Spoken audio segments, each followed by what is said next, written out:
ఖండాంతర క్షిపణుల గురించి మాట్లాడుకున్నాం, కానీ ఖండాలు దాటి వచ్చి పడుతున్న కాస్మెటిక్స్ సంగతేంటి? మార్కెట్లో వేల ప్రొడక్ట్స్ ఉన్నాయి. అందం పేరు చెప్పి మహిళలకు ప్రమాదకర స్టెరాయిడ్స్ అంటగట్టేస్తున్నారు. తర్వాత సైడ్ ఎఫెక్ట్స్ తో బాధపడుతున్నారు.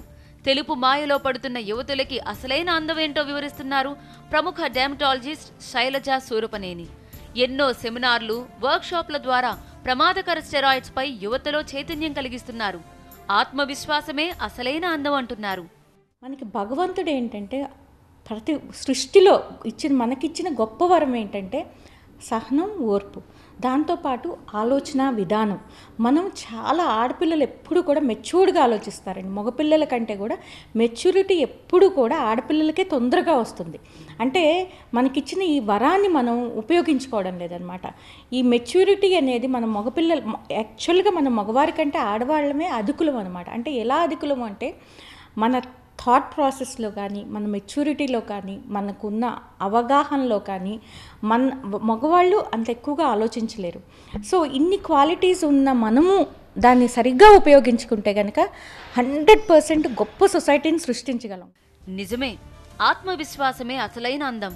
ఈ మాటకు నిదర్శనం ఎంపీ కవిత. పురుషాధిక్య రాజకీయాల్లో మహిళా గొంతుకును వినిపిస్తున్నారు కవిత.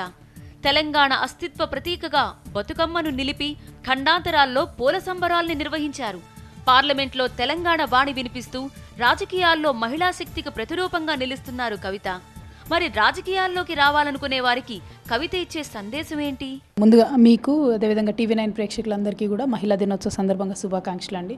పొలిటికల్ లీడర్ అనే కాదు, ఏ ఫీల్డ్ అయినా సరే చాలా టఫ్ సిచ్యువేషన్స్ ఉంటాయి. కాకపోతే ప్రతి ఒక్కరు మాకు ఇంకా కొంత ఎక్కువ అన్సర్టెనిటీ ఉంటుంది. ఏ రోజు ఏ క్షణంలో ఏం జరుగుతుందో తెలీదు అన్నట్టుగా ఉంటుంది మాకు. కొన్ని మరీ ఎమర్జెన్సీ సిచ్యువేషన్స్ వస్తాయి. ఆ సందర్భంగా ఎట్లా ట్యాకిల్ చేయాలని కొంత ఆలోచించుకోవాలి. పర్టికులర్లీ మనము తెలంగాణ మూమెంట్లో ఉన్నప్పటి నుంచి ఇప్పటి వరకు కూడా ఎవ్రీడే మాకు అట్లానే ఉండే, చాలా టెన్షన్తో కూడినటువంటి సిచ్యువేషన్స్. ఇప్పుడు పాలిటిక్స్లోకి వచ్చిన తర్వాత, అంటే మెయిన్ స్ట్రీమ్ పాలిటిక్స్లోకి వచ్చిన తర్వాత నాకు అర్థమయ్యేది ఏంటంటే majority male dominated field.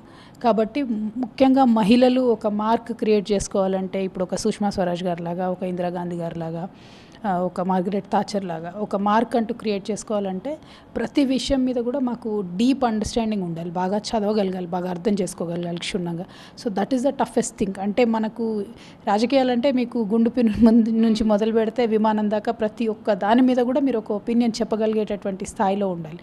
So ఆ అవగాహన పెంపొందించుకోవడం, ఆ నాలెడ్జ్ పెంపొందించుకోవడం, దాన్ని మన దగ్గర ఉండే పరిస్థితులకు అన్వయించుకోవడం అన్నది చాలా ముఖ్యమైన. ఎన్నో రూపాలు, మరెన్నో రంగాలు, కానీ మహిళా శక్తి మాత్రం ఒక్కటే.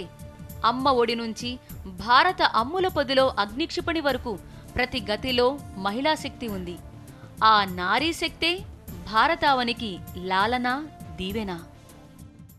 చేసే పని చిన్నదా పెద్దదా అని కాదు, రంగం ఏదైనా ఎదురయ్యే అవరోధాలన్నిటినీ అధిగమించి తన కాళ్ల మీద తాను నిలబడే ప్రతి మహిళ విజేతే. సృష్టిలో ప్రతి మహిళ శక్తి స్వరూపిణే. ప్రపంచ మహిళా దినోత్సవం సందర్భంగా ఆ శక్తిని గౌరవిస్తూ TV9 వందనం.